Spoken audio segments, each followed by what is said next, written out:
Kitchen के काम को इजी और सिंपल करने के लिए मैं आपके साथ कुछ टिप्स एंड ट्रिक्स शेयर करने जा रही हूँ, जिससे आपके काम बहुत आसान हो जाएंगे और आपका काफ़ी समय बचने भी लगेगा। साथ साथ मैं आपके साथ कुछ हेल्दी टिप्स भी शेयर करूँगी, जिससे आपकी कुकिंग बहुत ही आसानी के साथ और बहुत ही हेल्दी बनेगी। तो चलिए अपनी टिप्स को आपके साथ मैं शेयर करती हूँ। मेरी पहली टिप है कढ़ी। कढ़ी तो सबको बहुत पसंद है, लेकिन कढ़ी बनाने में बहुत ही समय लगता है। कढ़ी को जितनी देर आप पकाएंगे, कढ़ी का स्वाद उतना ही अच्छा आएगा। और इसे आप जो घंटों भर चलाते ही रहते हैं, अगर आपने इसे नहीं चलाया तो ये सारी कढ़ी उबल के बाहर आ जाएगी, जिससे हमारा टाइम और कढ़ी भी वेस्ट होता है। तो इसके लिए आपको करना ये है कि एक आप स्टील की कटोरी ले लें और इसे कढ़ाई के बीचों बीच में रख दें। तो आप देखेंगे जो भी कढ़ी में उबाल आ रहा है, वो सारा उबाल इस कटोरी में गिरेगा। कढ़ी हमारी बाहर नहीं गिरेगी, ना तो कढ़ी वेस्ट होएगी और ना गंदगी बनेगी। इस तरह आपकी कढ़ी हेल्दी और टेस्टी बन के तैयार हो जाएगी। तो है ना ये कमाल की टिप, और इससे आपका काफ़ी समय बच जाएगा। तो चलिए अब चलते हैं अपने दूसरे टिप की तरफ। जब कभी भी आटा बच जाता है तो इसे हम फ्रिज में रख देते हैं, और कुछ टाइम के बाद ये आटा थोड़ा सा ख़राब सा दिखने लगता है। जैसे यहाँ पे आप देख सकते हैं काली सी लेयर बन जाती है और कुछ कड़े कड़े से स्पॉट से भी बनने लगते हैं, जिसकी आप रोटी बनाएंगे तो बिल्कुल भी अच्छी नहीं लगेगी। एक तो काली काली सी लगेगी और साथ साथ यहाँ पे जहाँ पे स्पॉट बनते हैं वो हिस्सा कड़ा हो जाएगा।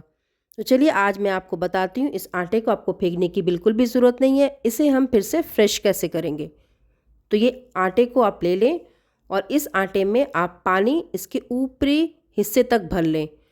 पानी यहाँ पे आप अच्छा इस्तेमाल करेंगे जिस तरह के पानी से आपने आटा गूंदा है, और इसे 4 से 5 मिनट तक के लिए रहने दें।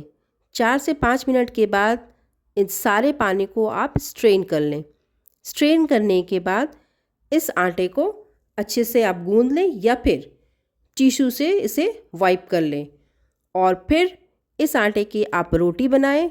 जैसे आपने फ्रेश आटे की रोटी बनाई होगी, वैसे ही फिर से ये आटे की रोटी बनेगी। उतनी ही सॉफ्ट, उतनी ही अच्छी, बिल्कुल क्लीन रोटी बनके तैयार होगी। तो ये देख सकते हैं ये रोटी हमने बना ली है और बिल्कुल परफेक्ट रोटी बनी है। तो थी ना ये कमाल की टिप, ना तो आपको आटा फेंकना पड़ा और ना ही हमारी रोटी ख़राब बनी। तो चलिए चलते हैं अपने तीसरे टिप की तरफ। तो तीसरा टिप हमारा है बचे हुए राइस को आप फिर से कैसे फ्रेश कर सकते हैं। तो फ्रेश करने के लिए राइस को आप दो तरह से फ्रेश कर सकते हैं, एक माइक्रोवेव में और दूसरा आप गैस पे गर्म कर सकते हैं। तो माइक्रोवेव में करने के लिए आप इस राइस में 1 टेबल स्पून पानी डाल दें और अच्छे से इसे मिक्स कर लें। मिक्स करने के बाद 1 मिनट के लिए इसे माइक्रोवेव करें। इसके अलावा अगर आपके पास बची हुई सब्ज़ी भी हो तो उसे भी गर्म करने से पहले अच्छे से मिक्स कर लें। मिक्स करने से अच्छी तरीके से सारी सब्ज़ी गर्म हो जाती है।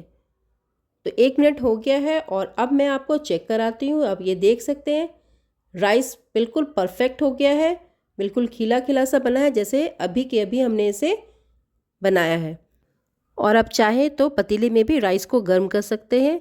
एक पतीले में पानी ले लें और पानी को अच्छे से बॉयल होने दें। जैसे ही उसमें एक बॉयल आ जाएगा, ये सारे राइस को आप उसमें डाल दें। 2 से 3 मिनट तक इसे गर्म होने दें। जब ये अच्छे से गर्म हो जाएगा, फिर इसे फ्लेम से हटा करके इसके सारे पानी को आप स्ट्रेन कर लें, और फिर आप देखेंगे कि बिल्कुल फ्रेश फ्रेश खिला खिला सा राइस बनके तैयार है। तो उम्मीद करते हैं आपको मेरी ये टिप भी ज़रूर से पसंद आई होगी। तो चलिए चलते हैं अपने अगली टिप की तरफ। तो ये है हमारी अगली टिप। जब कभी भी हम कढ़ी में पकौड़ा डालते हैं तो थोड़ी देर के बाद पकौड़ा सख्त सा हो जाता है। तो मैंने यहाँ पे बेसन की पकौड़े की जगह दाल का पकौड़ा डाला है। देखिए कितना सॉफ्ट बना है और बहुत ही हेल्दी भी है। अगर आप दाल के पकौड़े की रेसिपी जानना चाहते हैं तो मुझे कमेंट करके ज़रूर से बताएं आपको ये टिप कैसी लगी। साथ साथ आप ये भी बताएं। तो चलते हैं अपने अगले टिप की तरफ। जब भी आप रोटी बना के रखते हैं तो कुछ ही देर के बाद रोटी ठंडी हो जाती है और साथ साथ कड़ी सी भी दिखने लगती है। तो ऐसे में आप ये करें कि रोटी में घी या बटर लगाएं। आप सोच रहे होंगे इसमें नया क्या है, तो इसमें नया ये है कि बटर और घी के साथ साथ इसमें 2 से 3 ड्रॉप आप पानी डाल दें, फिर अच्छे से इसे रोटी के ऊपर रब कर दें। तो आप देखेंगे कि रोटी कई घंटे के बाद भी बिल्कुल आपको सॉफ्ट मिलेगी। आप इसे चाहें तो लंच में दे सकते हैं या आप इसे कई घंटे तक बना के भी रखेंगे तो भी आपको खाने के टाइम रोटी सॉफ्ट ही मिलेगी।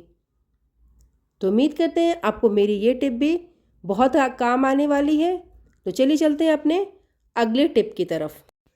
जब कभी भी हम कढ़ी या फिर छोले जैसी चीज़ें बनाते हैं, ये थोड़ी सी लिक्विड टाइप की चीज़ें होती हैं, तो इसे आप जब भी किसी भी सर्विंग बाउल में निकालते हैं तो बिल्कुल थोड़ा थोड़ा करके निकालना पड़ता है और इसमें हमें बहुत ज़्यादा समय लग जाता है।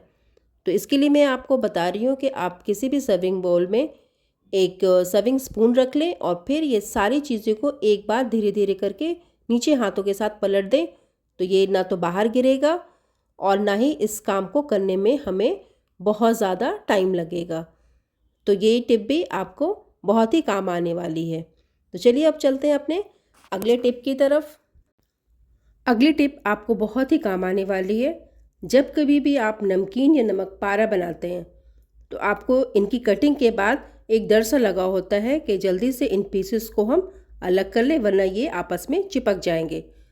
तो आज से आप बिल्कुल डरना छोड़ दें और मेरी ये ट्रिक को फॉलो करें।